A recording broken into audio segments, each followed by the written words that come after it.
Any man is liable to error. Only a fool persists in error.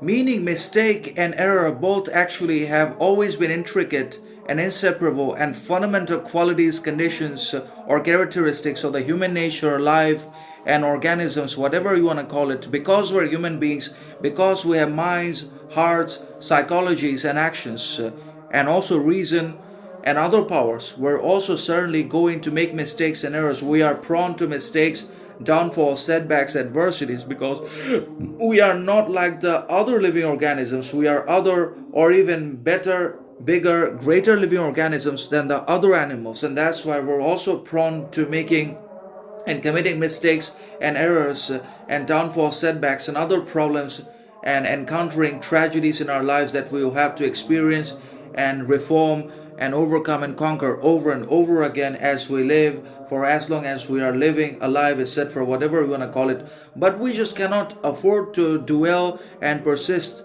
in what we should not do, in what we should not think, in what we should not behave and perform. We just cannot always afford to dwell and persist in and adhere to our mistakes, errors, liabilities, wrongs, shortcomings, difficulties, disadvantages all the time, because that is absolutely detrimental, not just for ourselves but also for our own growth, progress, learning, authenticity, character, etc. That is absolutely harmful and injurious, as smoking and drinking is to our health, to our heart and lungs.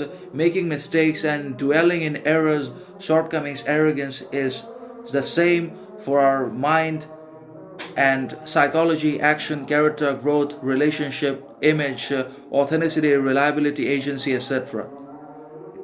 So we have to be authentic and faithful and grateful and also courageous, because faith, courage, gratefulness, fidelity, gratitude are all foundational, cornerstone, and unavoidable qualities of the human nature for its growth, success, development, authenticity, ambition, purpose, significance, aim, intention, aspiration, etc. We're not going to achieve any of that if we are not backed by, if we are not practicing gratitude, gratefulness, faith, humility, courage, truthfulness, authenticity, fidelity in our lives. So obviously we cannot afford to make mistakes, and we cannot also afford to dwell and persist in our same mistakes and repetition, imitation either. But we have to grow, we have to improve, reform, alleviate our existing problems, mistakes, and errors, so that we don't make the same difficulties worse for ourselves over and over and over again. So obviously we cannot afford to persist in our mistakes and errors. That is